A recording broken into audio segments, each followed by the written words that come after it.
नमस्कार विद्यार्थी मित्रांनो, हिस्ट्री बाय पवन सर या ऑनलाईन प्लॅटफॉर्मवरती आपल्या सर्वांचं सहर्ष स्वागत आहे। आपण बघतोय लेक्चर सिरीज। या लेक्चर सिरीजच्या माध्यमातून आज आपण कंबाईनच्या परीक्षेसाठी असणाऱ्या लेक्चर सिरीज मधला आजचा आपला 8वं लेक्चर असणार आहे। 7 लेक्चरला तुम्ही भरभरून प्रतिसाद दिला, परत एकदा तुमचे सर्वांचे धन्यवाद। आज आपण 8वं लेक्चर बघतोय। ज्या लेक्चर मधून आपण 18 ते 19 प्रश्न या व्हिडिओ मध्ये घेणार आहे। ज्या प्रश्नाच्या माध्यमातून तिथला सगळा एरिया कव्हर करण्याचा प्रयत्न करणार आहे की तुम्हाला त्या गोष्टीची रिव्हिजन करण्यासाठी नक्कीच याचा काय होईल, फायदा होईल। आणि सगळ्यात महत्त्वाचं, येणाऱ्या परीक्षेसाठी तुमचा अभ्यास चालूच ठेवा। त्या अभ्यासाला एक थोडीशी दिशा देण्याचं काम किंवा रिव्हिजनच्या स्वरूपामध्ये लेक्चरच्या माध्यमातून रिकॉल करण्याची जी काही भूमिका असणार आहे, तर ही भूमिकामधून तुमचा तो टॉपिक, तो एरिया, तो सगळा कव्हर करण्याचा प्रयत्न असेल। परीक्षेपर्यंत हे लेक्चर सिरीज कंटिन्यू सुरू असतील की ज्याचा तुम्हाला येणाऱ्या परीक्षेमध्ये नक्की फायदा होईल। ठीक आहे, तर संयुक्त पूर्व परीक्षेसाठी आजचा आपला असणार 8वं लेक्चर अतिसंभाव्य प्रश्न विश्लेषण। ठीक आहे, त्यातला आपला पहिला प्रश्न। तर पहिला प्रश्न, जेव्हा माणूस जागा होतो हे पुस्तक कोणी लिहिलं? अनुताई वाघ, गोदावरी परुळेकर, साधनाताई आमटे, ताराबाई मोडक। हा प्रश्न विचारण्याचं कारण किंवा हे प्रश्न इथं काय विचारला, तर सगळ्यात महत्त्वाचं आपल्याला स्वातंत्र्याचा अमृत महोत्सव जे की सध्या चालू आहे आणि सगळ्यात महत्त्वाचं त्या उठावाला 75 वर्ष पण पूर्ण झालाय। असा उठाव झाला होता वारली विद्रोह किंवा वारली उठाव, आणि या वारली उठावाचे 75 वर्ष पण पूर्ण होत आहेत। त्यामुळे सगळ्यात महत्त्वाचं, वारली उठावावर जर कधी प्रश्न आला तर त्याच्या संदर्भात असणारी व्यक्ती आणि त्यांनी लिहिलेलं साहित्य याचा सुद्धा एरिया असू शकतो, म्हणून हा प्रश्न टाकलेला आहे। तर जेव्हा माणूस जागा होतो हे पुस्तक कोणाचं आहे, तर हे पुस्तक लिहिलंय गोदावरी परुळेकर यांनी। तर गोदावरी परुळेकरांचं हे पुस्तक होतं। गोदावरी परुळेकर आणि शामराव परुळेकर। तर गोदावरी परुळेकर आणि शामराव परुळेकर यांनी वारली उठावामध्ये नेतृत्व केलं होतं आणि वारली उठावाचं नेतृत्व करून 3 वर्ष हा उठाव चालू होता। लक्षात ठेवा, जवळपास 1946 ला उठावाला सुरुवात झाली होती। 46, 47, 48 आणि 49 आणि 49 मध्ये वारली लोकांचे सर्व प्रश्न त्यांना बहाल करण्याचा तिथं प्रयत्न होता किंवा ते प्रश्न त्यांना तिथं बहाल केले। त्यांना तिथल्या असणाऱ्या मध्यस्थ लोकांच्या संकटापासून वाचवलं होतं। त्यासाठी नेतृत्व करणारे शामराव परुळेकर आणि गोदावरी परुळेकर, त्यांना म्हणलं जातं कॉम्रेड। लक्षात ठेवा, ज्याने अन्यायाच्या विरोधात काय केलं होतं, लढा दिला होता। सगळ्यात महत्त्वाचं, 1936 ला अखिल भारतीय किसान सभेची स्थापना झाली होती आणि अखिल भारतीय किसान सभेची स्थापना झाली होती लखनौला। ज्या अखिल भारतीय किसान सभेचे अध्यक्ष होते स्वामी सहजानंद सरस्वती। पण ज्यावेळेस अखिल भारतीय किसान सभा स्थापन झाल्या त्यावेळेस प्रत्येक प्रांतामध्ये सुद्धा किसान सभा काम करत होत्या। महाराष्ट्र प्रांतामध्ये सुद्धा किसान सभेचं अधिवेशन 1946 ला टिटवाळा या ठिकाणी भरलं होतं आणि या टिटवाळा या ठिकाणी भरलेल्या अधिवेशनाचे अध्यक्ष हे बुवा नवले होते। आणि या अधिवेशनामध्ये वारली समाजाचे प्रश्न सोडवण्याच्या दृष्टिकोनातून काही तिथं चर्चा विनिमय झाला होता आणि तिथं त्या अधिवेशनामध्ये वारली सगळ्या समुदायाला संघटित करण्याचं काम त्या अधिवेशनामध्ये चिटणीस म्हणून काम करणारे शामराव परुळेकर होते आणि सहचिटणीस म्हणून काम करणाऱ्या गोदावरी परुळेकर होत्या। तर त्यांनी तिथं वारली समाजाला संघटित करण्याचं काम केलं होतं आणि त्या टिटवाळा अधिवेशनापासून या विद्रोहाची काय झाली होती, सुरुवात झाली होती। तर वारली विद्रोह, या विद्रोहाची सर्व माहिती त्यांनी जेव्हा माणूस जागा होतो या पुस्तकामध्ये गोदावरी परुळेकरांनी लिहिलेली आहे। तर या पुस्तकाला या वर्षी किती वर्ष पूर्ण होत आहेत, 50 वर्ष पूर्ण होत आहेत। त्यामुळे या पुस्तकावर परीक्षेला प्रश्न येऊ शकतो आणि त्या पुस्तकाला महाराष्ट्र सरकारचा सर्वोत्कृष्ट पुस्तकाचा किंवा ग्रंथाचा पुरस्कार पण त्या पुस्तकाला भेटलेला आहे। लक्षात ठेवा। ठीक आहे, तर जेव्हा माणूस जागा होतो हे पुस्तक अशा दृष्टिकोनातून महत्त्वाचं आहे ज्याच्यामध्ये वारली विद्रोहाची सर्व इत्थंभूत माहिती आहे। नंतर शामराव परुळेकरांनी पण वारली उठावाचं जे सगळं वर्णन आहे त्यासाठी एक पुस्तक लिहिलं आणि त्या पुस्तकाचं नाव होतं वारल्यांचे बंड। ठीक आहे, तर वारल्यांचे बंड या पुस्तकामध्ये त्या वारली उठावाची पूर्ण माहिती त्यांनी देण्याचं काम केलेलं आहे। त्यामुळे शामराव परुळेकरांचं पुस्तक होतं वारल्यांचे बंड आणि गोदावरी परुळेकरांचं पुस्तक आहे जेव्हा माणूस जागा होतो। तर अशा पद्धतीनं हा उठाव, वारली विद्रोह आपल्याला सांगता येतो। ठीक आहे, त्याच्यानंतर पुढचा प्रश्न, 11 ऑक्टोबर 1905 रोजी खालीलपैकी कोणत्या वृत्तपत्रात बंगालच्या फाळणीवर टीका करणारा नरकातील दरबार हा लेख प्रसिद्ध करण्यात आला? तर सगळ्यात महत्त्वाचं, 1905 ला कर्जतनं बंगालची फाळणी केली होती। तर त्याच्यामध्ये नरकातील दरबार हा लेख कुठल्या न्यूजपेपरमध्ये लिहिण्यात आला? तर केसरी, मराठा, पंजाबी आणि भाला। तर कोणाचे कुठलं वर्तमानपत्र होतं? तर त्या वर्तमानपत्राचं नाव होतं भाला। तर भाला हे वर्तमानपत्र चालवणाऱ्या व्यक्तीचं नाव होतं भास्कर भोपटकर। तर भास्कर भोपटकर हे लोकमान्य टिळकाचे काय होते, अनुयायी होते। लक्षात ठेवा, सहकारी होते। तर भास्कर भोपटकर या व्यक्तीने ते वर्तमानपत्र चालू केलं होतं भाला, आणि या भाला न्यूजपेपरमध्ये त्यांनी लेख लिहिला होता. तर त्या लेखाचं नाव होतं नरकातील दरबार. लक्षात ठेवा. ठीक आहे. तर नरकातील दरबार या लेखामुळं त्यांना शिक्षा पण झाल्या होत्या. ठीक आहे. तर भास्कर भोपटकर हे ॲज अ संपादक म्हणून काम करायचे, आणि हा लेख लिहिल्यानंतर या लेखामध्ये त्यांनी कर्जनच्या कारभारावर काय केली होती, टीका केली होती. लक्षात ठेवा. त्यामुळे कर्जनच्या कारभारावर टीका केल्यानंतर पुढे सरकारनं त्यांना काही काळ जेलमध्ये पण टाकलेलं आणि त्यांच्याकडून दंड पण वसूल केला होता. तर असे असणार भाला हे न्यूजपेपर, या न्यूजपेपरमध्ये नरकातील दरबार हा लेख लिहिला होता, ज्या लेखामधून कर्जनच्या बंगालच्या फाळणीवर काय केली होती, टीका केली होती. लक्षात ठेवा. त्याच्यानंतर केसरी हे जे वर्तमानपत्र होतं तिथं लोकमान्य टिळक ह्याचे संपादक होते. तर टिळकांनी पण असे बरेचसे लेख या केसरीमधून लिहिले होते, ज्या लेखनामधून पुढच्या काळामध्ये तरुण वर्गाला क्रांतीची दिशा मिळाली होती. त्यामुळे केसरीमधल्या लेखांनी सुद्धा तरुणांनी क्रांतिकार्याकडे येण्याचं पसंत केलं होतं. त्याच्यानंतर पंजाबी नावाचं न्यूजपेपर होतं. या पंजाबी नावाच्या न्यूजपेपरमध्ये लाला लजपत राय आणि लाला जसवंत राय यांनी कर्जनच्या कारभारावर टीका करणारा एक लेख लिहिला होता. त्या लेखाचं नाव होतं वेट बिगारी. हा वेट बिगारी लेख लिहिल्यामुळं सुद्धा लाला जसवंत राय यांना 2 वर्ष सक्त मजुरीची काय झाली होती, शिक्षा झाली होती. लक्षात ठेवा. तर वेट बिगारी हे वर्तमानपत्र पंजाबी न्यूजपेपरमध्ये लिहिलेला लेख होता, त्यामुळे सुद्धा त्यांच्यावर कारवाई झाली होती. तर अशा पद्धतीने परीक्षेला प्रश्न विचारला जातो, संपादक आणि न्यूजपेपर आणि त्यांनी सरकारवर केलेली टीका आणि त्यांच्यावर झालेली कारवाई. त्यामुळे अशा पद्धतीने पण प्रश्न विचारले जातात.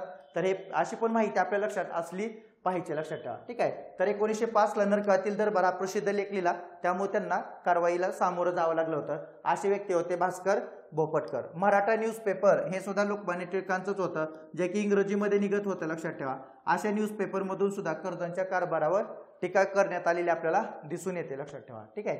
तर अशा पद्धतीनं हा क्वेश्चन आहे. त्याच्यानंतर रौलट कायद्याविरोधी आंदोलनात मुंबईत खालीलपैकी कोणता दिन राष्ट्रीय सूतक दिन म्हणून पाळण्यात आला? 6 जानेवारी, 6 फेब्रुवारी, 6 मार्च आणि 6 एप्रिल. कोणता दिवस होता जो की राष्ट्रीय सूतक दिन म्हणून पाळण्यात आला होता, जो की रौलट कायद्याच्या विरोधात तो आंदोलन मुंबईमध्ये केलं जाणार होतं? तर असा कोणता दिवस होता? कोणतं उत्तर आहे? ठीक आहे. तर त्याचं उत्तर आहे 6 एप्रिल. तर 6 एप्रिल हा दिवस राष्ट्रीय सूतक दिन म्हणून पाळण्यात आलेला आपल्याला दिसतो. लक्षात ठेवा. ठीक आहे. तर सगळ्यात महत्वाचं सिडनी रौलट या व्यक्तीनं काय केलं होतं, एक विधेयक मांडलं होतं, आणि त्या विधेयकामध्ये 2 बाबी होत्या. एक म्हणजे सभाबंदी आणि दुसरं म्हणजे विनापरवाना अटक. आता सभाबंदी आणि विनापरवाना अटक हा जो हे विधेयकामधले जे असणाऱ्या 2 बाबी होत्या, याच्या विरोधात महात्मा गांधीजींनी रौलट सत्याग्रह करायचं ठरवलं होतं. आणि रौलट सत्याग्रह करत असताना महात्मा गांधीजींनी सत्याग्रह सभा काय केल्या होत्या, स्थापन केल्या होत्या. आणि सत्याग्रह सभेच्या माध्यमातून त्यांना हा लढा यशस्वी करायचा होता, ज्या सत्याग्रह सभेचे अध्यक्ष स्वतः महात्मा गांधी होते. ठीक आहे. त्याच्यानंतर मग सगळ्यात महत्वाचं महात्मा गांधीजींनी अगोदर दिवस निवडला होता 30 मार्च. ठीक आहे. तर 30 मार्चला अखिल भारतीय स्तरावर काय करायचा होता, हरताळ करायचा होता. लक्षात ठेवा. पण कालांतरानं तो दिवस पुढे ढकलण्यात आला 6 एप्रिल. पण लोकांनी आपला कार्यक्रम 30 मार्च पासून चालू केला होता, आणि ह्या आंदोलनाला हिंसक वळण लागलं होतं. सिडनी रौलट किंवा रौलट कायद्याला समर्थन देणारा एकमेव भारतीय व्यक्ती कोण आहे, असा परीक्षेला प्रश्न येऊ शकतो. तर त्या व्यक्तीचं नाव होतं शंकरन नायर. तर शंकरन नायर हे एकमेव भारतीय व्यक्ती होते, ज्या व्यक्तीने या कायद्याला काय दिलं होतं, समर्थन दिलं होतं, आणि याच्या विरोधातच रौलट सत्याग्रह करायचा होता. पण 30 मार्च अगोदर दिवस निवडला, कालांतरानं तो दिवस पुढे गेला. तो दिवस 6 एप्रिल करण्यात आला, आणि 6 एप्रिल हाच दिवस मुंबईमध्ये राष्ट्रीय सूतक दिन म्हणून साजरा करण्याचं ठरलं होतं. तर राष्ट्रीय सूतक दिन म्हणून तो दिवस साजरा करण्याचं ठरलं. त्याच वेळेस मुंबई चौपाटीवर सरोजिनी नायडू आणि महात्मा गांधी यांनी सभा पण घेतल्या. त्यावेळेस त्या सभेवर इंग्रजांनी लाठी हल्ला केला. त्याच्यानंतर पुढे 12 एप्रिल, तर 12 एप्रिल 1919ला काय झालं होतं, पंजाबमध्ये मार्शल लॉ पुकारण्यात आला होता. आणि 13 एप्रिलला सकाळी काय झालं होतं, सरफुद्दीन किचलू आणि डॉक्टर सत्यपाल या 2 लोकांना इंग्रजांनी अटक केली होती, आणि त्याचा निषेध नोंदवण्यासाठी सगळे लोक जालियनवाला बागेत जमले होते. आणि पुढच्या काळामध्ये मग जालियनवाला बागेमध्ये काय झालं होतं, ते हत्याकांड घडून आणण्यात आलं होतं की जनरल डायरनं सीख आणि गुरखा रेजिमेंटमधल्या लोकांना घेऊन तिथल्या असणाऱ्या लोकांवर काय केला होता, गोळीबार केला होता. त्याच्यामधून ते जालियनवाला बाग हत्याकांड घडलेलं. आणि त्याच्यानंतर मग 13 एप्रिलला बैसाखी सण होता, आणि ही घटना घडल्यानंतर 18 एप्रिलला महात्मा गांधीजींनी तो सत्याग्रह काय घेतला होता, मागं घेतला होता, लक्षात ठेवा. त्यावेळेस रवींद्रनाथ टागोरांनी सर या पदवीचा त्याग केला होता आणि सरोजिनी नायडूंनी कैसरी हिंद या पदवीचा काय केला होता, त्याग केला होता. तर ह्या 2 पदव्या सरकारला परत देण्यात आल्या होत्या. सगळ्यात महत्त्वाचं, रौलट कायद्याच्या विरोधातच मुंबईमध्ये 6 एप्रिलला राष्ट्रीय सूतक दिन साजरा करून या आंदोलनाची सुरुवात करायची होती. मुंबई चौपाटीवर त्यावेळेस पण सभा घेण्यात आल्या होत्या. ठीक आहे. तर अशा पद्धतीने 6 एप्रिल हा दिवस महत्त्वाचा आहे, जे की रौलट कायद्याच्या विरोधात आपल्याला तो दिवस राष्ट्रीय सूतक दिन म्हणून पाळण्यात आलेला दिसतो. ठीक आहे. त्याच्यानंतर नीळ आंदोलनामध्ये खालीलपैकी कोणत्या वृत्तपत्राची भूमिका विशेष उल्लेखनीय होती. आता नीळ उठाव हा महत्वाचा आहे, जो की 1857च्या उठावानंतर नीळ उठाव झाला होता. आणि त्याच्यामध्ये असं कोणतं न्यूजपेपर आहे की ज्या न्यूजपेपरमध्ये त्या नीळ उठावाबद्दलची महत्वाची भूमिका त्या न्यूजपेपरनं सांभाळली होती. ठीक आहे. हिंदू पॅट्रियट, अमृत बाजार पत्रिका, सोमप्रकाश आणि भारत मिर. कुठलं न्यूजपेपर वाटतं जे की नीळ उठावाच्या संदर्भात आपल्याला ते महत्वाचं आहे. तर त्याचं उत्तर आहे हिंदू पॅट्रियट हे न्यूजपेपर. तर हिंदू पॅट्रियट ह्या न्यूजपेपरमध्ये ह्या नीळ उठावाची सगळ्यात महत्वाची भूमिका त्या न्यूजपेपरनं मांडली होती. आणि या न्यूजपेपरनं बंगालमध्ये जनजागृती करण्याचं काम केलं होतं. सगळ्यात महत्वाचं, नीळ आंदोलन कधी होतं, मग नीळ उठाव कधी होता, तर नीळ उठाव होता 1859-60 मध्ये. तर हा उठाव झाला होता बंगालमधल्या एका जिल्ह्यात. त्या जिल्ह्याचं नाव होतं, बंगालमध्ये नडिया जिल्ह्यामध्ये एका असणाऱ्या गावात, त्या गावाचं नाव होतं गोविंदपूर. इथून या उठावाची काय झाली होती, सुरुवात झाली होती. त्याच्यानंतर नीळ उठावाला नेतृत्व देण्याचं काम कोणी केलं होतं, तर नीळ उठावाला नेतृत्व देण्याचं काम केलं होतं विश्वास बंधूंनी. तर 2 विश्वास बंधू होते, लक्षात ठेवा. तर या 2 विश्वास बंधूंनी नेतृत्व दिलं होतं. एकाचं नाव होतं दिगंबर विश्वास आणि एकाचं नाव होतं विष्णू विश्वास.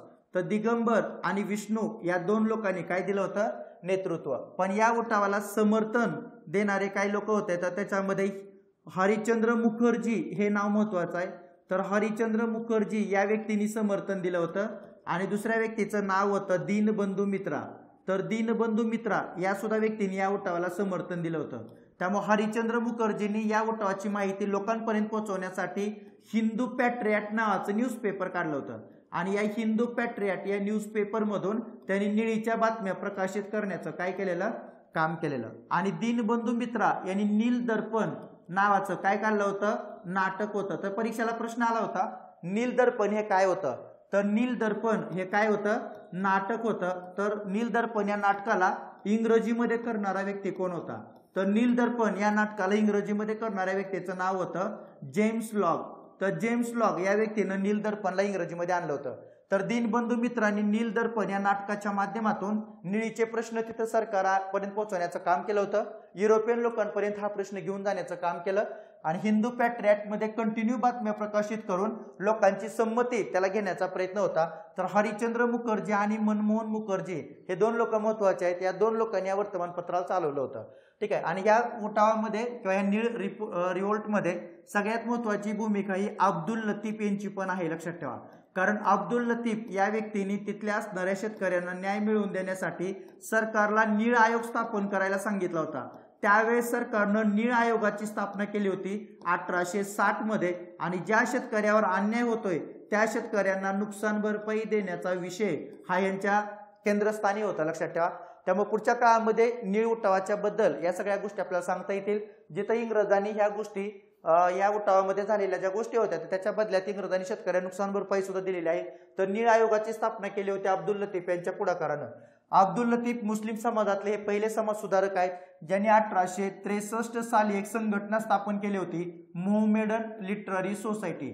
तर मोहमेडन लिटररी सोसायटीच्या माध्यमातून ते काम करायचे आणि नीळ उठावाला सुद्धा यांचं काय होतं, समर्थन होतं, लक्षात ठेवा. तर अशा पद्धतीने नीळ उठाव झाला होता 1859-60 ला. आणि ह्या उठावासोबत आपल्याला तिथं शेतकऱ्यावर न्याय मिळवून देण्याचं पण काम केलं. तर दिगंबर विश्वास आणि विष्णू विश्वास यांच्यावर प्रश्न येऊ शकतो, नाहीतर उठाव कुठं झाला होता असं विचारू शकतात, तर ती नडिया. ठीक आहे.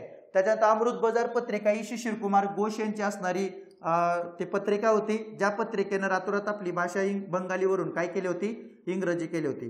सोमप्रकाश हे ईश्वरचंद्र विद्यासागर यांचं असणारे काय होतं, न्यूजपेपर होतं, जे न्यूजपेपर त्यांनी काय केलेलं बंगालमध्ये. तर ह्या सोमप्रकाश या वर्तमानपत्रावर 1878च्या कायद्यानं काय झाली होती, कारवाई झाली होती. आणि भारत मीर या वर्तमानपत्रावर सुद्धा 1878च्या कायद्यानं काय झाली होती, कारवाई झाली होती. ठीक आहे. तर अशा पद्धतीनं हिंदू पॅट्रियट हे याचं उत्तर आहे. पण हे बाकीचे पण न्यूजपेपर लक्षात ठेवा. ठीक आहे. त्याच्यानंतर सगळ्यात महत्त्वाचं, जर इतिहास विषय अवघड जात असेल तर हिस्ट्री बाय पवन सर हे ॲप डाउनलोड करा आणि त्या ॲपमध्ये तुम्हाला वेगवेगळ्या विषयाच्या बॅचेस दिसतील. तर स्टोअरमध्ये जाऊन तुम्ही त्या बॅचेस परचेस करू शकता. संयुक्त पूर्व आणि मुख्यची बॅच उपलब्ध आहे, राज्यसेवा पूर्व आणि मुख्यची बॅच आहे, कंबाईन पूर्व आणि गट ब आणि गट क ची पूर्वची बॅच आहे, प्राचीन मध्ययुगीनची तुम्हाला तिथं बॅच भेटेल. वन डे रिव्हिजन बॅच सुद्धा आहे, फक्त 249 रुपयामध्ये बॅच आहे. ह्या बॅचचा इतका फायदा होतोय मुलांना की तुम्हाला 15 क्वेश्चनची तयारी ही फक्त 15 व्हिडिओच्या माध्यमातून व्यवस्थित होते आहे. त्या 15 लेक्चरमधून तुम्हाला 12+ तरी मार्क आरामशीर येतील आणि 15च्या 15 क्वेश्चनचा तुमचा एरिया तिथं कव्हर होईल. येणाऱ्या 10-15 दिवसामध्ये जर रिव्हिजन करायचे असेल तर फास्ट रिव्हिजनसाठी ही महत्त्वाचे आहे आणि ह्याच्या नोट्स तुम्हाला आपल्या टेलिग्रामला भेटतील. हिस्ट्री 188 हा टेलिग्राम चॅनल जॉईन करून ठेवा. या टेलिग्राम चॅनलला तुम्ही सर्च करा मराठीमध्ये रिव्हिजन नोट्स, तर हे रिव्हिजन नोट्स तुम्हाला या सगळ्या तिथे तुम्हाला अवेलेबल करून दिलेल्या आहेत. ठीक आहे, तर बॅच परचेस करण्यासाठी पहिल्यांदा ॲप डाउनलोड करा. ॲपचं नाव आहे history by Pawan sir, play स्टोअरवर भेटेल. त्याच्यानंतर मुस्लिम लीगचं पहिलं वार्षिक अधिवेशन कोठे आणि कोणाच्या अध्यक्षतेखाली भरलं होतं? तर मुस्लिम लीगचं पहिलं अधिवेशन विचारले, ढाका आगा खान, लाहोर महाराजा सर मुहम्मद अली, कराची आदमजी पीर भॉय आणि लखनौ मुहम्मद शफी. काय उत्तर आहे? मुस्लिम लीगचं पहिलं अधिवेशन विचारले तर मुस्लिम लीगचं पहिलं अधिवेशन होतं कराचीला. पहिलं अधिवेशन भरलं होतं 1907 ला. त्याचे अध्यक्ष होते आदमजी पीर भॉय. तर 1907 ला मुस्लिम लीगचं हे अधिवेशन भरलं होतं इथं आणि आदमजी पीर भॉय हे त्याचे अध्यक्ष होते आणि या अधिवेशनामध्ये मुस्लिम लीगचे उद्देश ठरवण्यात आले होते. ठीक आहे, तर मुस्लिम लीगचे उद्देश ठरवण्यात आलेले ते पहिलं अधिवेशन महत्त्वाचं आहे. त्याच्यानंतर ढाका या ठिकाणी आगा खान हे मुस्लिम लीगचे पहिले प्रेसिडेंट होते, लक्षात ठेवा. तर आगा खान हे मुस्लिम लीगचे पहिले प्रेसिडेंट होते. तर ढाका या ठिकाणी मुस्लिम लीगची काय झाली होती? स्थापना झाली होती. तर मुस्लिम लीगची स्थापना झाली होती ढाकाला, जिथं सगळे लोक एकत्र येऊन सिमला शिष्टमंडळानुसार ढाका या ठिकाणी हे सगळं मुस्लिम लीग राजकीय पार्टी म्हणून काय झाली होती? स्थापना झाली होती. तर मोर्ले नावाचा मिंटो नावाचा व्यक्ती महत्वाचा आहे, जो की भारताचा त्या काळामध्ये व्हाईसराय होता, मिंटो सेकंड. तर मिंटो सेकंडला आगा खान सिमला या ठिकाणी भेटले होते आणि सिमला या ठिकाणी भेटून 35 लोकांचं शिष्टमंडळ होतं. या शिष्टमंडळानं मुस्लिम लीगची किंवा एक मुस्लिमांची पॉलिटिकल पार्टी स्थापन करा असं सांगितलं होतं, लक्षात ठेवा. त्यावेळेस मिंटोनी पण त्याला पाठिंबा दिला होता आणि मग यांनी ढाका या ठिकाणी येऊन ती पॉलिटिकल पार्टी स्थापन केली होती. पण लक्षात ठेवा, मिंटोनी पाठिंबा दिला होता पार्टी स्थापन करायला, पण सगळ्यात महत्त्वाचं मुस्लिम लीगची स्थापना ज्या कॉन्फरन्समध्ये झाली ती कॉन्फरन्स कशासाठी भरली होती हा योगाचा प्रश्न आहे. आता त्याचं लक्षात ठेवा काय कसं लिंक आहे त्याची. तर सगळ्यात महत्त्वाचं 1886 ला सर सय्यद अहमद खान यांनी काय केलं होतं? मुहम्मदन एज्युकेशनल कॉन्फरन्स भरवली होती. 1886 ला सर सय्यद अहमद खान यांनी मुहम्मदन एज्युकेशनल कॉन्फरन्स भरवली होती. या कॉन्फरन्सची पहिली सभा 1886 ला झाली होती. या सभेच्या बरोबर 20व्या वार्षिक सभेमध्ये जी सभा ढाका या ठिकाणी भरली होती ती सभा मुहम्मदन एज्युकेशनल कॉन्फरन्स होती. याचाच अर्थ ती सभा मुस्लिमांच्या शैक्षणिक अधिकारासाठी भरली होती. याच शैक्षणिक अधिकारासाठी भरलेल्या वार्षिक सभेमध्ये मुस्लिम लीग एक राजकीय पार्टी म्हणून काय झाली होती? स्थापन झाली होती. तर मुस्लिम लीग एक राजकीय पार्टी म्हणून ज्या परिषदेमध्ये स्थापन झाली ती परिषद मुस्लिमांच्या कुठल्या अधिकारासाठी भरली होती? शैक्षणिक अधिकारासाठी भरली होती आणि या शैक्षणिक अधिकाराच्या भरलेल्या 20व्या वार्षिक सभेमध्ये मुस्लिम लीगची काय झाली होती? स्थापना झाली होती. तर परीक्षेला प्रश्न आला होता ते संमेलन कशासाठी भरलं होतं? शैक्षणिक संमेलन होतं, लक्षात ठेवा. ठीक आहे, आणि अशा पद्धतीने त्या संमेलनाचं पहिलं अधिवेशन झालं होतं कराचीला. त्याचे अध्यक्ष होते आदमजी पीर भॉय. ठीक आहे, तर अशा पद्धतीने हे त्याच्यानंतर मुस्लिम लीगची स्थापना 30 डिसेंबर 1906 ला ढाका या ठिकाणी झाली होती. पण मुस्लिम लीगला ऑल इंडिया मुस्लिम कॉन्फेडरेसी हे नाव द्या असं कोण म्हणलं होतं? तर ऑल इंडिया मुस्लिम कॉन्फेडरेसी हे नाव द्या असं म्हणणारे नवाब सलीमुल्ला खान होते. पण नवाब सलीमुल्ला खान यांनी दिलेलं नाव हे मान्य करण्यात आलेलं नव्हतं, म्हणून मुस्लिम लीग हेच पुढच्या काळामध्ये ते नाव राहिलं, लक्षात ठेवा. आणि 1908 मध्ये तर अमृतसरला भरलेल्या अधिवेशनामध्ये मुस्लिम लीगनं काय केलं होतं? तर मुस्लिम लीगनं निर्वाचन मंडळाची मागणी केली होती आणि निर्वाचन मंडळाची मागणी त्यांनी 1908 ला केली आणि 1909 ला मुस्लिमांसाठी स्वतंत्र मतदारसंघ देणारा कायदा केला. त्या कायद्याचं नाव होतं मोर्ले मिंटो सुधारणा कायदा आणि मोर्ले मिंटो सुधारणा कायद्यानं त्यांना स्वतंत्र मतदारसंघ देण्यात आले होते. तर मुस्लिम लीगचं वार्षिक पहिलं अधिवेशन भरलं होतं कराचीला, ज्या कराची अधिवेशनाचे अध्यक्ष होते आदमजी पीरबॉय लक्षात ठेवा. आणि लंडनमध्ये सुद्धा मुस्लिम लीगची शाखा स्थापन करण्यात आली होती. तर त्या शाखेचे प्रमुख होते सईद आमिर अली. तर सईद आमिर अली यांच्या अध्यक्षतेखाली लंडनला सुद्धा मुस्लिम लीगची शाखा स्थापन केली आपल्याला दिसून येते. त्याच्यानंतर बॉम्बे टेक्सटाईल लेबर युनियन या संघटनेचे अध्यक्ष कोण होते? ही संघटना कोणी स्थापन केली? तर मुंबईमध्ये असणाऱ्या टेक्सटाईल वर्कर यांचे हक्क सोडवण्यासाठी, त्यांचे प्रश्न त्यांचे सोडवण्यासाठी, त्यांचे अधिकार त्यांना मिळवून देण्यासाठी बॉम्बे टेक्सटाईल लेबर युनियन ही संघटना कोणाची आहे? नाम जोशी, श्रीपतराव शिंदे, नारायण लोखंडे यापैकी नाही. काय उत्तर आहे? काय असू शकतं? तर बॉम्बे टेक्सटाईल लेबर युनियन ही संघटना नाम जोशींच्या लक्षात ठेवा.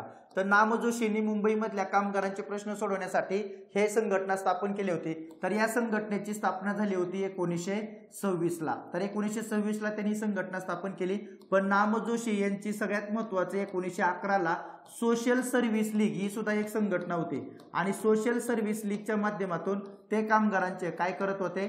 प्रश्न सोडवत होते. एवढंच नाही तर नाम जोशींनी 1921ला कामगार संघटनांना संरक्षण प्रदान करण्यासाठी एक विधेयक सुद्धा मांडलं होतं. आणि हे विधेयक पुढे 1926 साली मान्य झालं आणि इंडियन ट्रेड युनियन ऍक्ट त्यावेळेस पास करण्यात आला. आणि ज्यानं संघटनांना संरक्षण प्रदान करण्याचा काय होता? तो विषय होता. लक्षात ठेवा. तर नाम जोशी हे व्यक्ती महत्वाचे आहेत.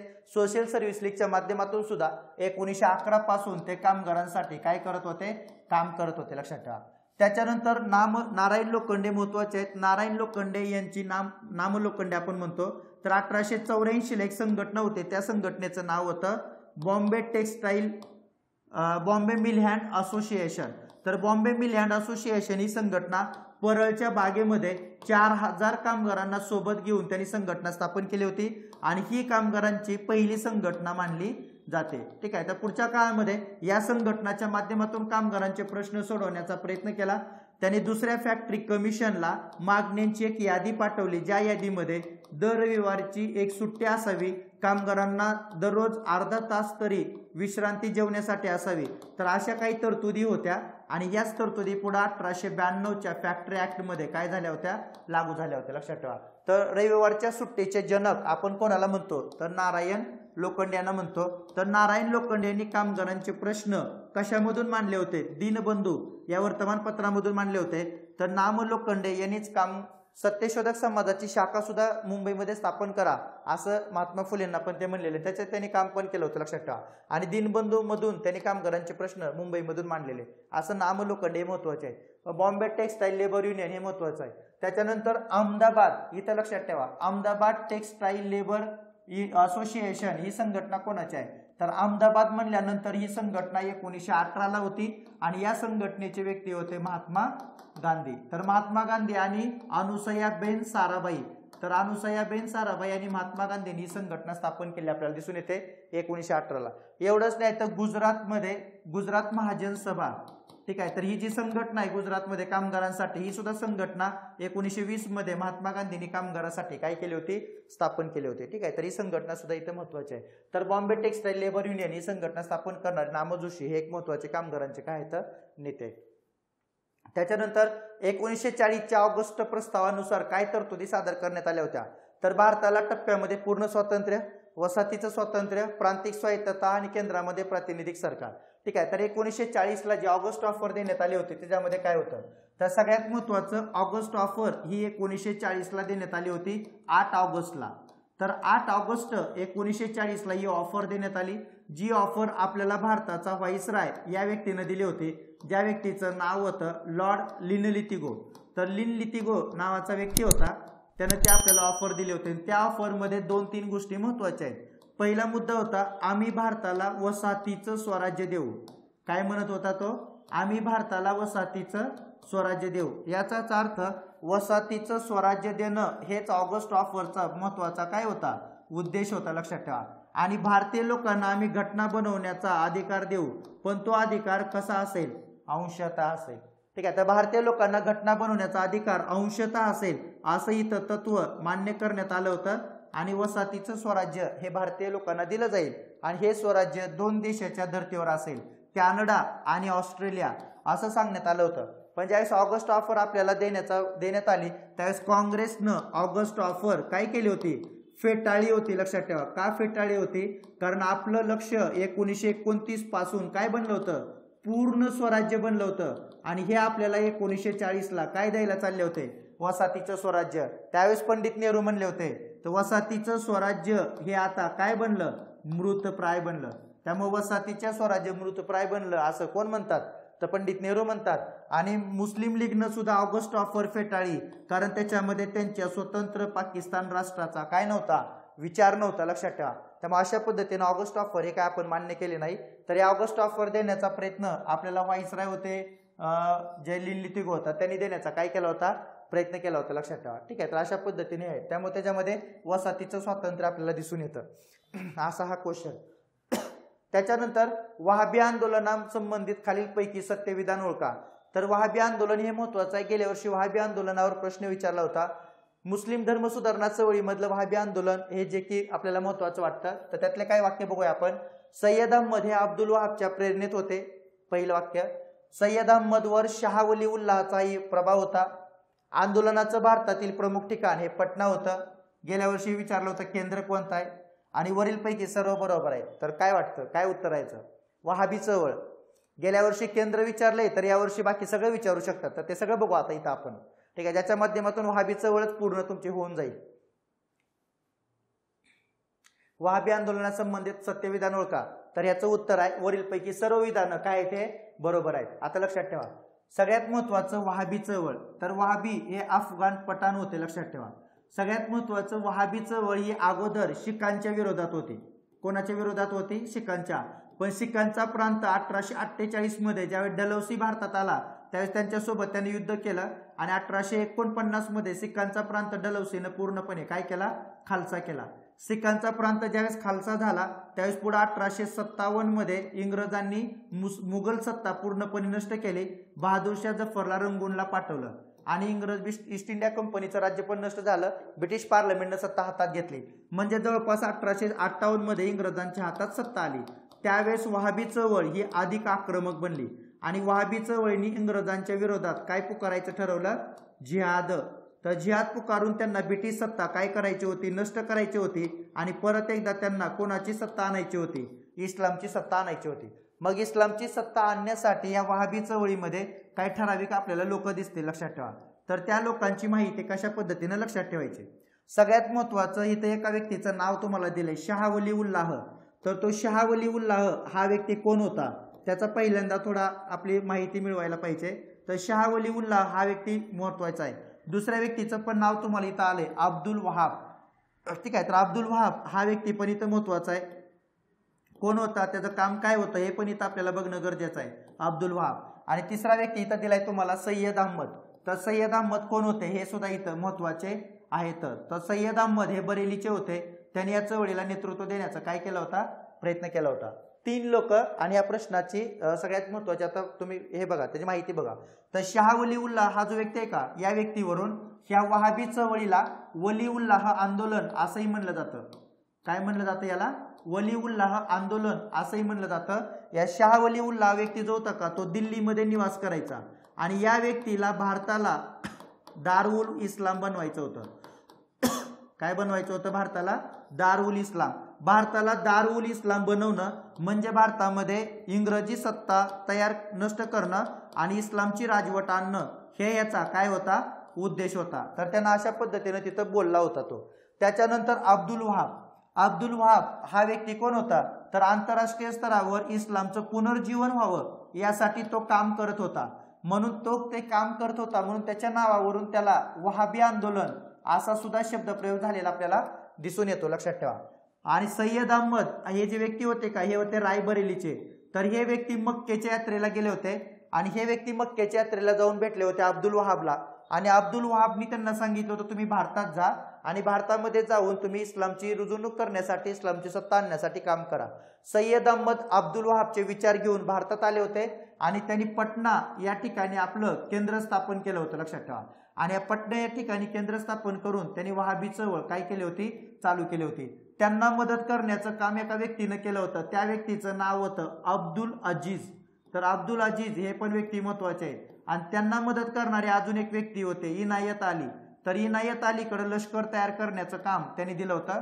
त्यामुळे अब्दुल अजीज, इनायत अली आणि बरेलीचे सय्यद अहमद ह्या 3 लोकांना ह्या शाह वली उल्लाहनं मांडलेले विचार अंमलात आणावायचे होते. शाह वली उल्लाहचे विचार होते दार उल इस्लाम, भारतामध्ये इस्लामची राजवट तयार करणं, इस्लाम राजवट आणणं हे त्यांना करायचं होतं. आणि या तिघांमध्ये पण स्नेह होता, लक्षात ठेवा. अब्दुल वहाब, इनायत अली आणि सय्यद अहमद हे मित्र होते. हे तिघांमध्ये पण स्नेह होता आणि या तिघांनी वहाबी चळवळीचं नेतृत्व केलं होतं आणि पटना या ठिकाणी राहून त्यांनी इंग्रजांच्या विरोधात काम करायला सुरुवात केली. पण पुढच्या काळामध्ये काय झालं होतं, तर पुढच्या काळामध्ये मेवो हा भारताचा व्हाईसराय म्हणून आला होता आणि अंदमान निकोबारची जेलची पाहणी करत असताना शेर अली नावाच्या व्यक्तीनं त्या मेवोची हत्या केली होती, खून केला होता. आणि शेर अलीकडून ज्यावेळेस मेवोची हत्या झाली आणि कलकत्त्याचे न्यायाधीश होते नॉर्मन, ज्यावेळेस त्यांची हत्या झाली त्यावेळेस मात्र ही वहाबी चळवळ इंग्रजांनी दडपून टाकण्याचा प्रयत्न केला आणि पुढे 1897 मध्ये एल्गिन दुसऱ्याच्या काळामध्ये ही वहाबी चळवळ पूर्णपणे काय झाली, बंद झाली. तर वहाबी चळवळीचं अंतिम उद्दिष्ट काय होतं, तर वहाबी चळवळीचं अंतिम उद्दिष्ट होतं भारतामध्ये कुणाचं राज्य आणणं, मुस्लिमांचं राज्य आणणं आणि मुस्लिमांचे राजवट तयार करणं हे उद्देश होता. पण ते मात्र काय उद्देश सफल झाला नाही. सय्यद अहमद यांचं एक पुस्तक आहे, त्या पुस्तकाचं नाव पण लक्षात ठेवा. तर त्या पुस्तकाला म्हणतात शिरत ए मुस्तकीन. तर शिरत ए मुस्तकीन या पुस्तकामध्ये त्यांनी सर्व माहिती लिहून ठेवलेली आहे. तर अशा पद्धतीने वहाबी चळवळ. आता वहाबी चळवळीवर गेल्या वर्षी प्रश्न होता, पटना केंद्र विचारलं होतं, तर आता वहाबी चळवळीचं नेतृत्व विचारलं जाऊ शकतं. त्यामुळे सय्यद अहमद, इनायत अली, अब्दुल अजीज हे लोक महत्वाचे आहेत. तर हे लोक होते नेतृत्व देणारे. शाह वलीउल्लाहला वलीउल्लाह आंदोलन पण म्हणतात, कारण त्यानं तो विचार मांडला होता आणि ते विचार अंमलात आणावायचे यांना. आणि सय्यद अहमद गेले होते मक्केला आणि ते मक्केला जाऊन भेटले होते अब्दुल वहाबला. अब्दुल वहाबनी त्यांना मार्गदर्शन केलं होतं आणि त्यांनी भारतात येऊन काम केलेलं. हिंदुकुश पर्वतामध्ये असणारं छोटंसं गाव आहे सिताना, हे सुद्धा केंद्र होतं, लक्षात ठेवा. आणि इथून सुद्धा हे लोक काय करत होते, काम करत होते. तर अशी वहाबी चळवळ आपल्याला इथं महत्वाची मानता येते. त्याच्यानंतर पुढील पैकी कोणत्या समाजाला व्हॅलेंटाईन चिरोल यांनी भारतीय संतोषाचे जन्मदाता असे म्हणले होते. आता आपल्याला माहित आहे की व्हॅलेंटाईन चिरोल लोकमान्य टिळकांना भारतीय संतोषाचे जनक म्हणले होते, पण कोणत्या समाजाला म्हणले होते हे सुद्धा महत्वाचं आहे, ज्याच्यावर सुद्धा पुढच्या काळामध्ये प्रश्न विचारला जाऊ शकतो. आर्य समाज, ब्राह्मो समाज, दलित समाज, ब्राह्मण समाज. ठीक आहे, तर ते म्हणले होते आर्य समाजाला. त्यामुळे आर्य समाज याला भारतीय संतोषाचे जनक म्हणलेले व्हॅलेंटाईन चिरोल आहेत. तर आर्य समाजाला का म्हणले होते, तर आर्य समाजानं शुद्धीकरण चळवळ चालू केली होती. कुठली चळवळ चालू केली होती, शुद्धीकरण चळवळ. आणि या शुद्धीकरण चळवळीतून त्यांनी ख्रिश्चन धर्म प्रसाराला काय केला होता, विरोध केला होता. त्यामुळे ख्रिश्चन धर्म प्रसाराला विरोध होता आणि हिंदू धर्माचं महत्व सांगण्याचा तिथं प्रयत्न होता. त्यामुळे त्याच्या विरोधात भारतामध्ये खूप मोठ्या प्रमाणात असंतोष तयार झाला होता. त्यामुळे व्हॅलेंटाईन चिरोल म्हणतात की आर्य समाज हा भारतीय संतोषाचं खऱ्या अर्थानं काय जन्मदाता आहे. ठीक आहे, तर आर्य समाजाची स्थापना झाली होती 1875 मध्ये. तर 1875 आर्य समाजाची स्थापना जरी झाली असली मुंबईमध्ये, तर आर्य समाजानं आपलं सगळं काम कुठं पुढच्या काळामध्ये उभा केलं होतं. तर 1877 आर्य समाजानं लाहोरमध्ये शाखा स्थापन केली होती आणि स्वामी दयानंद सरस्वती यांनी आर्य समाजाची स्थापना केलेली. तर स्वामी दयानंद सरस्वती हे महत्वाचे आहे. आणि पुढच्या काळामध्ये लाहोरमध्ये या आर्य समाजानं आपलं सगळं कार्य उभा केलं. तर महाराष्ट्रामध्ये आर्य समाजाचा प्रसार प्रमुख म्हणून त्या व्यक्तीने केला ज्यांचं नाव होतं गोपाळ हरी देशमुख, ज्यांना तुम्ही काय म्हणता, लोकहितवादी. तर लोकहितवादी हे आर्य समाजाचे मुंबई शाखेचे अध्यक्ष होते आणि त्यांना साथ देणाऱ्या व्यक्तीचं नाव होतं रानडे. तर रानडे आणि लोकहितवादी यांनी मुंबईमधून आर्य समाजाचा काय केला होता, प्रसार आणि प्रचार केले, लक्षात ठेवा. ठीक आहे, जे की महत्वाचं आहे. तर आर्य समाजाबद्दल सगळ्या गोष्टी लक्षात ठेवा. स्वामी दयानंद सरस्वती नंतर आर्य समाजाचे 2 गट पडले होते. एक होता अँग्लो गट आणि एक होता गुरुकुल गट. तर गुरुकुल गटाचं नेतृत्व केलं होतं स्वामी श्रद्धानंद यांनी आणि आंग्ल गटाचं नेतृत्व केलं होतं लाला लजपतराय यांनी. ठीक आहे, तर आर्य समाज हा महत्वाचा आपल्याला सांगता येतो. तर शुद्धीकरण चळवळीमुळं या गोष्टी झालेल्या आणि त्यामुळंच भगिनी निवेदिता आर्य समाजाला काय म्हणल्या होत्या, लढाऊ हिंदू धर्म, लक्षात ठेवा. तर लढाऊ हिंदू धर्म हे त्यांनी म्हणलेलं आहे, ज्याच्या माध्यमातून हिंदू धर्म रक्षणासाठी काम केलं होतं. आणि स्वामी दयानंद सरस्वतींनी प्रचार करण्यासाठी सत्यार्थ प्रकाश नावाचा ग्रंथ लिहिला होता आणि या सत्यार्थ प्रकाश ग्रंथाला मराठीमध्ये कुणी आणलं होतं, तर श्रीपाद सातवळेकर नावाचे व्यक्ती होते. तर श्रीपाद सातवळेकरांनी त्याला मराठीमध्ये काय केलेलं, कन्वर्ट केलेलं. ठीक आहे, तर अशा पद्धतीने आर्य समाज. ब्राह्मण समाज आहे, जर राजाराम मोहन राय आपण बघितलेत तिथे तुम्हाला सगळा ब्राह्मण समाज दिलेला आहे. खालील दिलेले राष्ट्रीय सभेचे अधिवेशन आणि महत्वपूर्ण घटना यांच्या योग्य जोड्या लावा. लखनौ अधिवेशन 1916, नागपूर अधिवेशन 1891, कलकत्ता अधिवेशन 1906, काकीनाडा अधिवेशन 1923. आणि पुढे त्याच्या घटना आहेत. काय उत्तर आहे? तर अखिल भारतीय खादी बोर्ड स्थापना, काँग्रेसमध्ये राष्ट्रीय शब्द जोडण्यात आला, लखनौ समझोता, स्वराज्याचा सर्वप्रथम उल्लेख करण्यात आला. ठीक आहे. तर सगळ्यात महत्वाचं कलकत्ता 1906चं अधिवेशन आहे जिथं स्वराज्याचा सर्वप्रथम उल्लेख करण्यात आला होता. त्याच्यानंतर लखनौ समझोता, लखनौ करार, त्याला लखनौ समझोता आपल्याला सांगता येतो म्हणजे अ ला 3 आणि क ला 4. तर सगळ्यात महत्वाचं क ला 4 असणारे 2 ऑप्शन आहेत. ठीक आहे. आणि ए ला 3 याचा अर्थ क नंबरचं उत्तर आहे. नागपूरला काँग्रेसमध्ये राष्ट्रीय शब्द जोडण्यात आला होता. काकीनाडा अखिल भारतीय खादी बोर्ड स्थापन करण्यात आलं होतं, लक्षात ठेवा. ठीक आहे. तर सगळ्यात महत्वाचं लखनौ अधिवेशन 1916. तर या लखनौ अधिवेशनाचं सगळ्यात महत्वाचे अध्यक्ष होते अंबिकाचरण मुजुमदार आणि अंबिकाचरण मुजुमदार असणाऱ्या या अधिवेशनामध्ये लखनौ करार करण्यात आला होता, लक्षात ठेवा. तर लखनौ करार दोघांमध्ये झाला होता. त्या 2 संघटना महत्वाच्या आहेत, इंडियन नॅशनल काँग्रेस आणि मुस्लिम लीग. आणि लखनौ करारावर कोणाच्या सह्या होत्या? तर लोकमान्य टिळक यांची सही होती आणि जिना यांची सही होती. या दोघांनी सह्या केल्या होत्या. तर काँग्रेसची प्रमुख मागणी होती वसाहतीचं स्वराज्य किंवा साम्राज्यांतर्गत स्वराज्य आणि मुस्लिम लीगची मागणी होती स्वतंत्र मतदारसंघ. दोघांनाही मान्यता दिली होती. आणि लखनौ अधिवेशनामध्येच लखनौ ऐक्य पण झालं होतं, पण लखनौ ऐक्य 2 गटात झालं होतं. एक गट होता झाल आणि दुसरा गट होता मवाळ. तर लखनौ करार हा महत्वाचा 1916. त्यामुळे हिंदू मुस्लिम मैत्री या ठिकाणी घडून आलेली आपल्याला दिसून येते.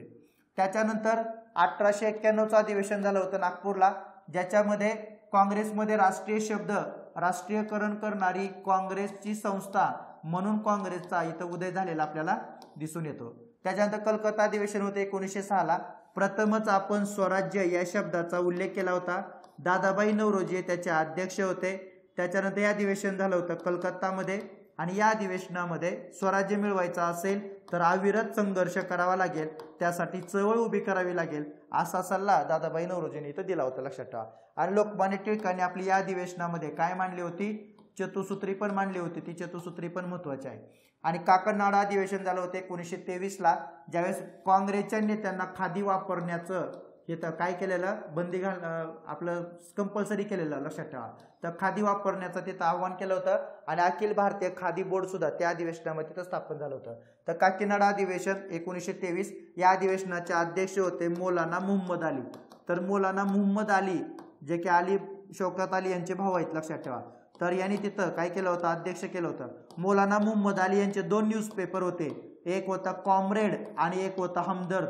तर याच्यावर 1914 मध्ये सरकारनं काय आणली होती? बंदी आणली होती. तर मौलाना मुहम्मद अली एक महत्वाची व्यक्ती आहेत. तर त्यांनी त्या काँग्रेसच्या काकीनाडा अधिवेशनाचं अध्यक्षस्थान भूषविलेलं. त्याच्यानंतर खालील विधाने लक्षात घ्या. 1833 मध्ये ब्रिटिश साम्राज्यात गुलामगिरीची प्रथा समाप्त करण्यात आली आणि 1843 मध्ये संपूर्ण भारतात गुलामगिरी प्रथा बेकायदेशीर घोषित करण्यात आली. वरील योग्य विधान ओळखा. फक्त 2, 1 आणि 2 आणि दोन्ही नाही. काय उत्तर आहे? गुलामगिरीची पद्धत. तर याच्यामध्ये दोन्ही विधानं बरोबर आहेत, ए आणि 2, लक्षात ठेवा. 1 आणि 2. सगळ्यात महत्वाचं 1833चा चार्टर ऍक्ट करण्यात आला, ज्या चार्टर ऍक्ट मध्ये गुलामगिरीची पद्धत बंद करण्यात येईल अशी तिथं काय होती? तरतूद होती, लक्षात ठेवा. पण ही तरतूद जरी या कायद्यामध्ये असली तरी सगळ्यात महत्वाची ही पद्धत संपूर्ण भारतामध्ये 1843 मध्ये बंद करण्यात आली. त्यावेळेस एलनबरोचा काळ होता आणि एलनबरोच्या काळामध्ये ही पद्धत पूर्णपणे भारतात काय करण्यात आली? बेकायदेशीर घोषित करण्यात आली. त्यामुळं गुलामगिरीची पद्धत बंद करण्याची तरतूद कोणत्या चार्टर ऍक्ट मध्ये असा जर प्रश्न आला तर तो प्रश्न 1833चा चार्टर ऍक्ट आणि संपूर्ण भारतात 1843ला एलनबरोच्या काळामध्ये ती पद्धत पूर्ण बंद करण्यात आली, लक्षात ठेवा. ठीक आहे. त्यामुळे 1833चा चार्टर ऍक्ट महत्वाचा आहे. त्यातल्या सगळ्या तरतुदी बघा, ज्याच्यामधून ईस्ट इंडिया कंपनीच्या व्यापाराचा अधिकार पूर्णतः काय झाला होता? तर नष्ट झाला होता. हे महत्वाचं आहे. 1833च्या कायद्याला अजून एका नावानं ओळखलं जातं, तर त्या कायद्याचं नाव होतं सेंट हेलेना कायदा. हे पण लक्षात ठेवा. सेंट हेलेना कायदा म्हणून त्याला ओळखलं जातं. आणि सेंट हेलेना म्हणजे अटलांटिक महासागरामधलं जे दक्षिण अटलांटिक महासागरामधलं जे एक बेट होतं सेंट हेलेना, तर या बेट ईस्ट इंडिया कंपनीकडून काढून घेण्यात आलं होतं आणि ते काढून घेण्यासाठी जो कायदा केला होता त्या कायद्याला त्या नावानं ओळखलं जातं. त्यामुळे ते बेट कंपनीच्या हातातून काढून घेतलेलं. त्याच्यानंतर इंग्लंडमधले जे नागरिक असतील तर या नागरिकांना भारतात जाऊन मालमत्ता खरेदी करण्याचा सुद्धा अधिकार या कायद्यानं भेटला होता. हे लोक भारतात जाऊ शकतात, मालमत्ता खरेदी करू शकतात.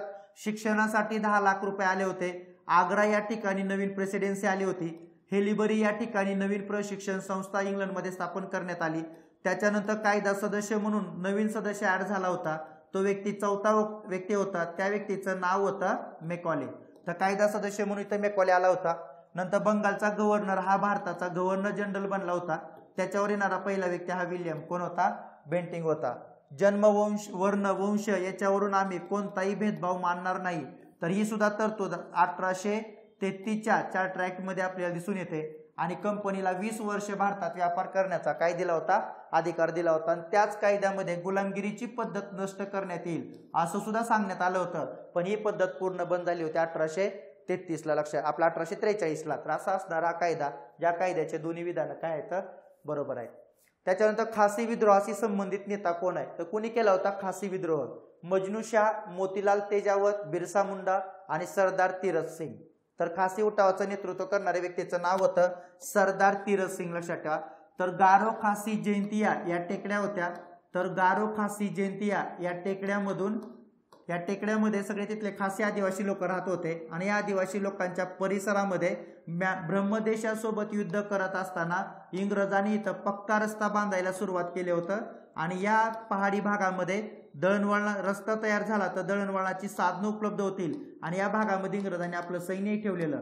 पण ते सैन्य युद्ध संपल्यानंतर ज्यावेळेस काढायला नकार दिला त्यावेळेस तिथले सगळे खासी लोक एकत्र आले. त्यांनी आपला नेता तीरथसिंहाला घोषित केलं. आणि खासी लोकांनी इंग्रजांच्या विरोधात काय केला होता? इथं उठाव केला होता. लक्षात ठेवा. पण या उठावाला जास्त यश आलं नाही, कारण इंग्रजांनी आधुनिक शस्त्रसाठ्याच्या जोरावर तो उठाव काय केला होता? दडपून टाकला होता. तर सगळ्यात महत्वाचं तीरथसिंग हे व्यक्ती महत्वाचे आहेत, ज्या व्यक्तीने या उठावाचं काय दिलं होतं? नेतृत्व केलं होतं. लक्षात ठेवा, हे महत्वाचं आहे. ठीक आहे. तर खासी विद्रोह नेते कोण आहेत? तीरथसिंग. मजनू शाह यांनी नेतृत्व केलं होतं कुठल्या बंडाचं? संन्याशी उठावाचं. लक्षात ठेवा. तर ते संन्याशी उठावाशी संबंधित आहे.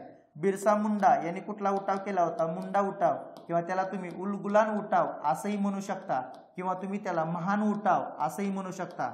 तर या उठावाचं त्याने काय केलं होतं? नेतृत्व केलं होतं. त्याच्यानंतर पुण्यामध्ये 1874 साली पुणा नेटिव्ह इन्स्टिट्यूशनची ही संस्था कोणी स्थापन केली? लोकमान्य टिळक, आगरकर, महात्मा फुले, वासुदेव बळवंत फडके. तर सगळ्यात महत्वाचं ही संस्था स्थापन करणाऱ्या व्यक्तीचं नाव आहे वासुदेव बळवंत फडके. तर वासुदेव बळवंत फडके यांनी 1874 मध्ये भावे हे त्यांचे काय होते? इथं सहकारी होते. लक्षात ठेवा. तर भावे यांना सोबत घेऊन ही संस्था त्यांनी पुण्यामध्ये स्थापन केली होती. तर ह्या संस्थेच्या माध्यमातून त्यांनी पुढं आपलं एज्युकेशनचंही त्यांनी काम चालू केलं. लक्षात ठेवा. त्याच्यानंतर वासुदेव बळवंत फडके यांनी पहिल्यांदा भारतामध्ये स्वदेशीला सुद्धा पाठिंबा दिला होता. लक्षात ठेवा. ग वा जोशी यांच्यासोबतही त्यांचं काम आहे. आणि ग वा जोशी यांनी वासुदेव बळवंत फडके यांचं काय घेतलं होतं? वकीलपत्र सुद्धा घेतलेलं. हे सुद्धा इथं आपल्याला महत्वाचं सांगता येतं. वासुदेव बळवंत फडके यांनी पहिला दरोडा कोणत्या गावावर टाकला होता? दहामारी. लक्षात ठेवा. ठीक आहे. आणि सर इंग्रजांची नोकरी करत होते, पण आईचा मृत्यू झाला होता तर आईला ते भेटू शकले नव्हते. म्हणून पुढे ब्रिटिश सरकारच्या सत्तेतला नोकरीचा राजीनामा दिला आणि क्रांतिकार्य करायला पुढे सुरुवात केली. त्यामुळे वासुदेव बळवंत फडके यांना आपण आद्य क्रांतिकारक सुद्धा म्हणतो. त्यामुळे आद्य क्रांतिकारक म्हणून सुद्धा त्यांचं योगदान महत्वाचं आहे. ठीक आहे. त्याच्यानंतर पुढचा प्रश्न, सरकारी शाळांमधून धार्मिक शिक्षण दिले जाऊ नये अशी शिफारस कोणत्या अहवालात नमूद करण्यात आली होती? तर सरकारी शाळांमधून धार्मिक शिक्षण दिलं जाऊ नये अशी शिफारस कोणत्या अहवालात आहे? वुडचा अहवाल, हंटर अहवाल, मेकॉलेच्या अहवालामध्ये आणि फ्रान्सिसच्या अहवालामध्ये. तर सगळ्यात महत्वाचं कुठल्या अहवालामध्ये? तर त्याचं नाव आहे हंटर कमिशनचा अहवाल. तर हंटर कमिशन कधी नेमण्यात आलं होतं? 1882ला. ठीक आहे. तर हंटर कमिशन कशासाठी होतं? हंटर कमिशनचं नाव भारतीय शिक्षण आयोग. तर भारतीय शिक्षण आयोग या नावाने हंटर कमिशनला ओळखलं जातं. WW हंटर हे हंटर कमिशनचे काय होते? तर अध्यक्ष होते विल्यम विल्सन हंटर. तर यांचं कार्यक्षेत्र होतं प्राथमिक शिक्षण आणि माध्यमिक शिक्षण. म्हणजे यांचं कार्यक्षेत्र काय नव्हतं? उच्च शिक्षण. यांना वुडच्या कलित्यानुसार शिक्षण कार्य कुठपर्यंत पोहोचले हे पाहायचं होतं आणि रिपोर्टिंग करायचं होतं. पण हंटर कमिशन समोर साक्ष कोणत्या कोणत्या लोकांनी दिली होती? हे लोक महत्वाचे आहेत. तर हंटर कमिशन समोर साक्ष देणारे लोक कोण होते? तर सगळ्यात महत्वाचं महात्मा फुले यांनी हंटर कमिशन समोर साक्ष दिली होती. पंडिता रमाबाई यांनी हंटर कमिशन समोर साक्ष दिली होती. सर सय्यद अहमद खान यांनी हंटर कमिशन समोर साक्ष दिलेली. त्याच्यानंतर माम कुंटे यांनी हंटर कमिशन समोर साक्ष दिली होती. त्याच्यानंतर हंटर कमिशन समोर साक्ष देणारे सीताराम हरी चिपळूणकर हे सुद्धा सांगता येतील की त्यांनी साक्ष दिली होती. आणि हंटर कमिशन समोर वामन आपटे यांनी सुद्धा साक्ष दिलेली आपल्याला दिसून येते. तर एवढ्या सगळ्या लोकांनी हंटर कमिशन समोर साक्ष दिलेले. आणि हंटर कमिशनला पत्र लिहून दादाबाई नौरोजींनी सार्वत्रिक शिक्षणाची काय केली होती, मागणी केली होती, लक्षात ठेवा.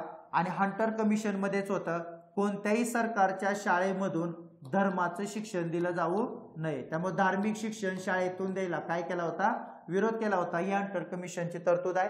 आणि हंटर कमिशनने सांगितलं होतं न्यू इंग्लिश स्कूलच्या तोडीची दुसरी शाळा भारतात कोणती नाही.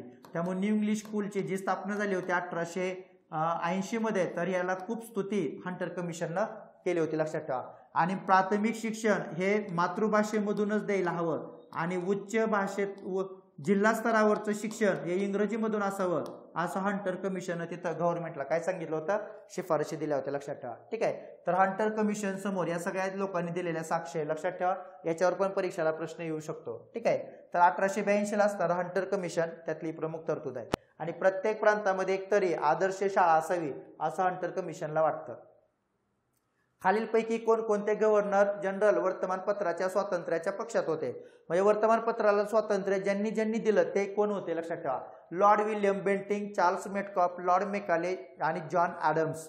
तर सगळ्यात महत्वाचं कोण लोक होते, तर लॉर्ड विल्यम बेंटिंग हा सुद्धा वर्तमानपत्राला आपल्याला स्वातंत्र्य देणारा व्यक्ती सांगता येतो, लक्षात ठेवा. वर्तमानपत्राला त्यानं सुद्धा स्वातंत्र्य दिलं होतं. त्याच्यानंतर चार्ल्स मेटकॉफ आला होता. याला तर वर्तमानपत्राचा काय म्हणतात, मुक्तिदाता असं म्हणतात. त्यामुळे यानं सुद्धा वर्तमानपत्राला काय दिलं होता, स्वातंत्र्य दिलं होतं. तो म्हणला होता वर्तमानपत्राला पूर्ण स्वातंत्र्य असेल, त्याच्यावर मी कोणतंही बंधन टाकणार नाही. फक्त वर्तमानपत्र ज्या ठिकाणाहून निघतात त्याची काय लिहा, जागेची माहिती लिहा. लॉर्ड मेकॉले सुद्धा महत्वाचा व्यक्ती आहे. त्यानं सुद्धा वर्तमानपत्राला स्वातंत्र्य दिलं होतं. कारण मेकॉलेनं दिलेला जो काय प्रस्ताव होता किंवा जो मसुदा होता, तर या मसुद्याच्या आधारावर चार्ल्स मेटकॉफनं वर्तमानपत्रासाठी कायदा केला होता, लक्षात ठेवा. त्यामुळे वर्तमानपत्रासाठी कायदा ज्याच्या अहवालावर आधारित होता त्या व्यक्तीचं नाव होतं मेकॉले. मग त्यानं जर वर्तमानपत्राला स्वातंत्र्य दिलं असेल तर मेकॉलेनं अहवालामध्ये वर्तमानपत्राला स्वातंत्र्य द्या असंच म्हणणं म्हटलं होतं, लक्षात ठेवा. आणि जॉन ॲडम्स, आता जॉन ॲडम्स मात्र आपल्याला वर्तमानपत्राला स्वातंत्र्य देणारा दिसून येत नाही. कारण जॉन ॲडम्सचा कायदा होता परवाना कायदा 1823. आणि या 1823च्या परवाना कायद्यानं वर्तमानपत्र काढायचं असेल तर परवाना लागेल, लायसन लागेल असं त्यानं सांगितलेलं. आणि मनरोच्या प्रारूपावर आधारित त्यानं तो कायदा तयार केला होता. आणि थॉमस मनरो हा वर्तमानपत्राला स्वातंत्र्य नको या मताचा होता. आणि चार्ल्स मेटकॉफचा कायदा हा मेकॉलेच्या प्रारूपावर आधारित होता, लक्षात ठेवा. पण मनरो हा व्यक्ती वर्तमानपत्राला स्वातंत्र्य नको या मताचा होता. म्हणून त्यानं दिलेल्या प्रारूपावर जॉन ॲडम्सनं कायदा केला. त्याचं नाव होतं परवाना कायदा. ज्यानं राजाराम मोहन रॉय यांचं एक वर्तमानपत्र बंद पाडलं होतं.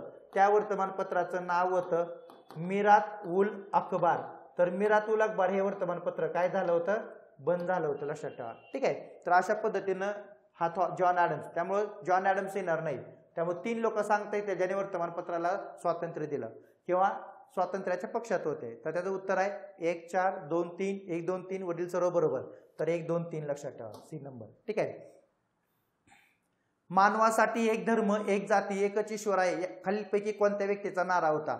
नारायण गुरु, पेरियार रामास्वामी, वीरेशलिंगम पंतुलू, BS व्यंकटराव. कोणते व्यक्ती आहेत, तर त्या व्यक्तीचं नाव आहे नारायण गुरु, लक्षात ठेवा.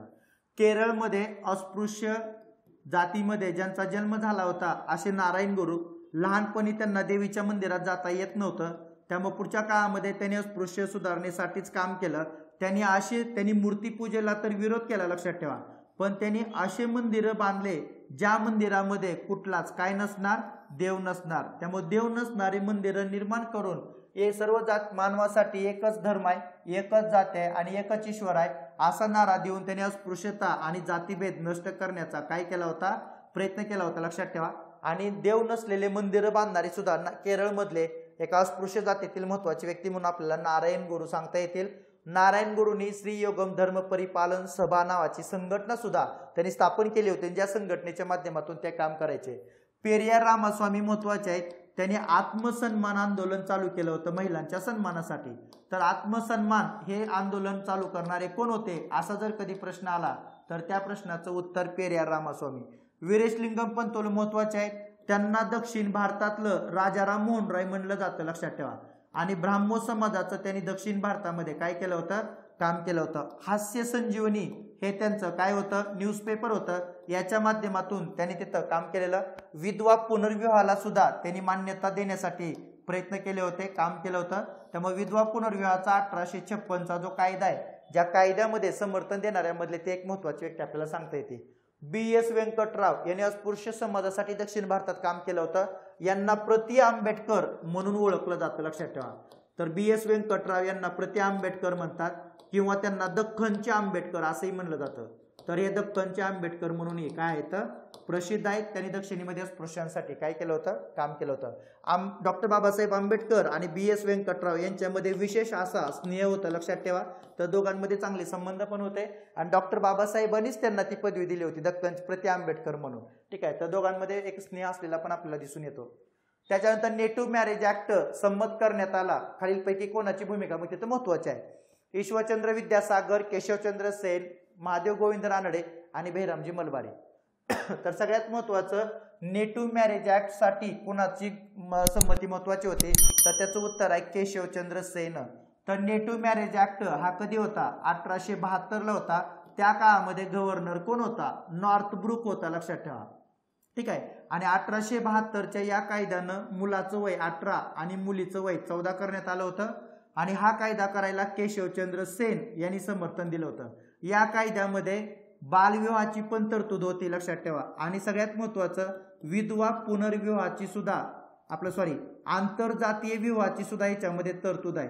आणि आंतरजातीय विवाहाची तरतूद होती म्हणूनच पंडिता रमाबाई यांनी आंतरजातीय आणि आंतरप्रांतीय काय केला होता, विवाह केला होता. पण या कायदा करायला जरी केशवचंद्र सेननी समर्थन दिलं असलं तर या कायद्याचं उल्लंघन करणारे ते स्वतः होते. कारण त्यांनी 13 वर्षाच्या आपल्या मुलीचा विवाह कूचबिहारच्या राजासोबत काय केला होता, लावून दिला होता, लक्षात ठेवा. त्याला म्हणतात native marriage act, civil marriage act किंवा त्याला म्हणतात नागरी विवाह कायदा.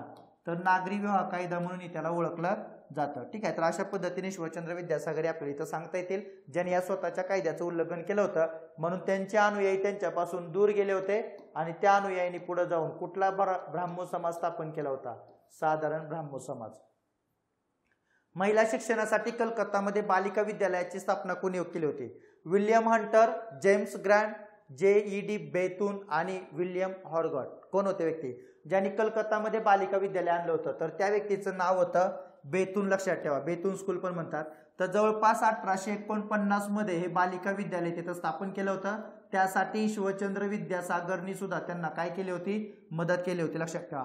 महिलांना शिक्षण देता यावं, मुलींना शिक्षण देता यावं यासाठी त्यांनी 1849 मध्ये बेतून स्कूल काढलेलं.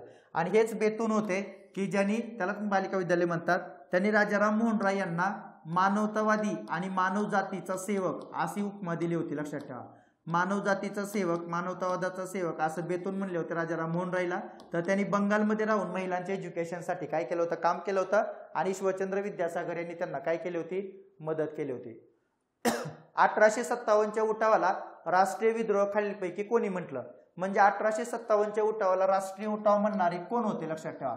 RC Majumdar, Ashok Mehta, PC Joshi, Benjamin Disraeli. कोण होते जे की 1857च्या उठावाला राष्ट्रीय उठाव म्हणले.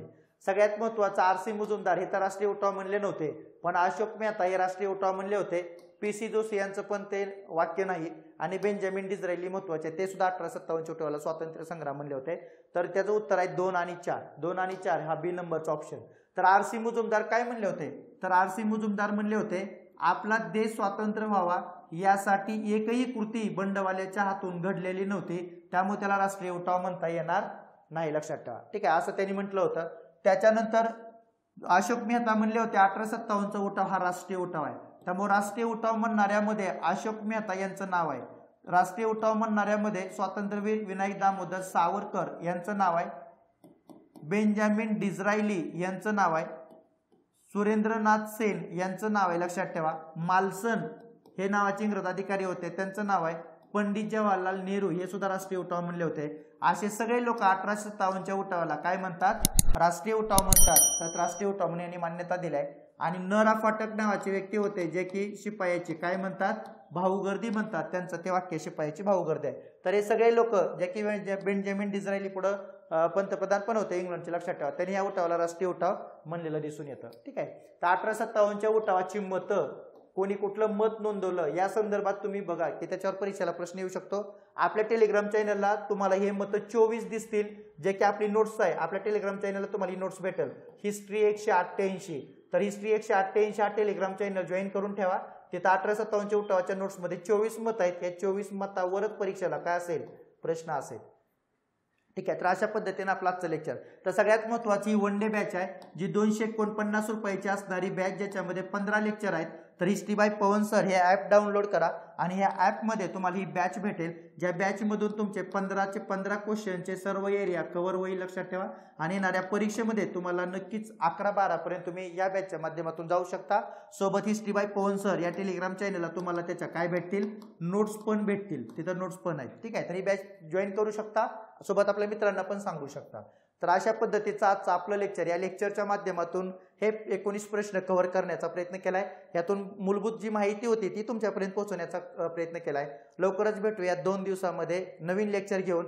तोपर्यंत हिस्ट्री बाय पवन सर या यूट्यूबला सबस्क्राईब करा. आपल्या मित्रांना ही लेक्चरची सिरीजचे सगळे लेक्चर पाठवा आणि तोपर्यंत धन्यवाद.